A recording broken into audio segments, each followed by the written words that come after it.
1. Saham treasury. Saham treasury atau treasury stock adalah dibeli kembali oleh perusahaan yang menerbitkan sahamnya sendiri. Jadi, jika suatu perusahaan pernah menerbitkan saham, lalu sewaktu-waktu perusahaan membeli lagi saham yang diterbitkannya, maka itulah yang dinamakan dengan saham treasury. Ketika perusahaan membeli sahamnya kembali, maka status saham tersebut masih belum menjadi saham beredar, tetapi status saham treasury tetaplah modal ditempatkan atau issued shares. Alasan perusahaan membeli saham treasury adalah yang pertama untuk memperkecil jumlah pajak, kedua untuk mengurangi jumlah pemegang saham, ketiga untuk meningkatkan jumlah earning per share, keempat untuk menaikkan harga saham. Akuntansi saham treasury adalah sebagai berikut. Saham ini harus dilaporkan sebagai pengurang terhadap modal sendiri secara total. Kedua, tidak boleh dianggap sebagai aktiva. Ketiga, pembelian saham treasury akan menurunkan jumlah saham yang beredar, sementara penerbitannya kembali akan menaikkan jumlah saham yang beredar. Tapi, modal resmi tidak berubah baik dengan adanya pembelian saham sendiri maupun penerbitan atau pengeluarannya kembali. Keempat, tidak ada pengakuan keuntungan atau kerugian yang timbul dengan adanya pembelian saham sendiri, penerbitan kembali atau penghentian peredaran saham treasury untuk selamanya. Kelima, tidak mempunyai hak-hak seperti yang dimiliki oleh para pemegang saham perseroan seperti dividen atau hak suara. Dan yang terakhir, modal resmi tidak terpengaruh oleh pembelian atau penerbitan kembali saham treasury. Pada tanggal 3 Mei, AWL Inc. membeli kembali atau buyback 3.200 lembar saham biasa seharga $100. Pada tanggal 22 Juli, AWL Inc. menjual 2.000 lembar saham seharga $120 per lembar. Pada tanggal 30 Agustus, AWL Inc. menjual sisa saham seharga $95. Yang diminta, buatlah ayat jurnal untuk mencatat transaksi pada tanggal A. 3 Mei, B. 22 Juli, C. 30 Agustus. Jawabannya bisa dilihat di foto itu. 2. Saham preferred. Saham preferred atau preferred stock.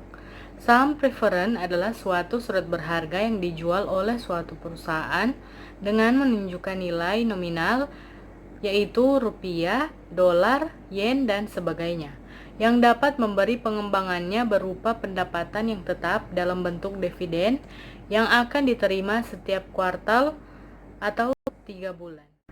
Jenis-jenis saham preferred. Yang pertama, saham preferred yang dapat dikonversikan ke saham biasa atau convertible preferred stock. Kedua, saham preferred callable atau callable preferred stock. Ketiga, saham preferred dengan tingkat dividen yang mengambang atau floating atau adjustable rate preferred stock. Karakteristik saham preferred. Yang pertama, saham preferred memiliki berbagai tingkat yang dapat diterbitkan dengan karakteristik yang berbeda. Kedua, dalam hal pembagian dividen, yaitu dalam tagihan terhadap aktiva dan pendapatan, memiliki prioritas lebih tinggi dibandingkan dengan saham biasa.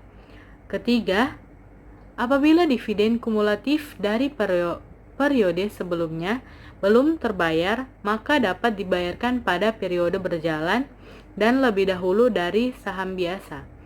4. Saham preferred termasuk dalam konvertibilitas atau dapat ditukar menjadi saham biasa dengan syarat jika kesepakatan dibentuk antara pemegang saham dan organisasi penerbit. Contoh saham preferred bisa dilihat di foto berikut ini. Ketiga, dividen.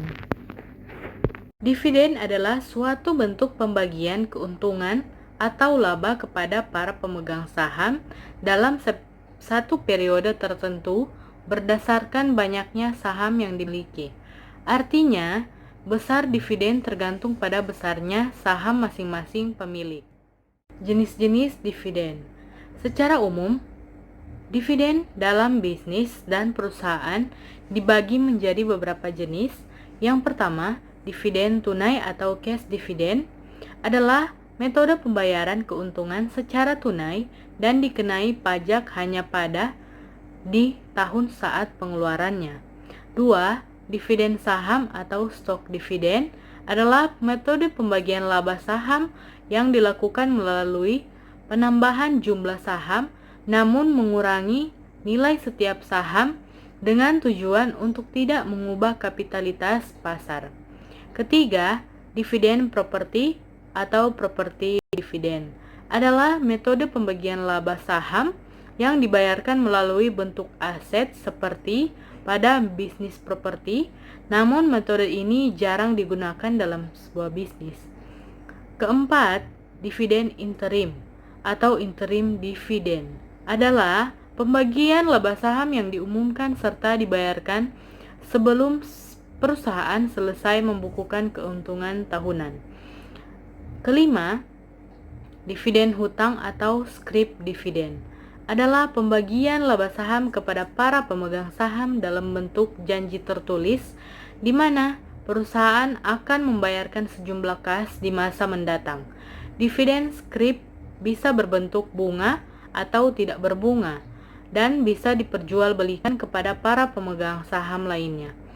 Dan yang terakhir, dividen likuidasi atau liquidating dividend adalah pembagian laba saham yang dikeluarkan saat dewan direksi akan melakukan likuidasi bisnis dan mengembalikan semua aset bersih yang tersisa kepada para pemegang saham dalam bentuk uang tunai.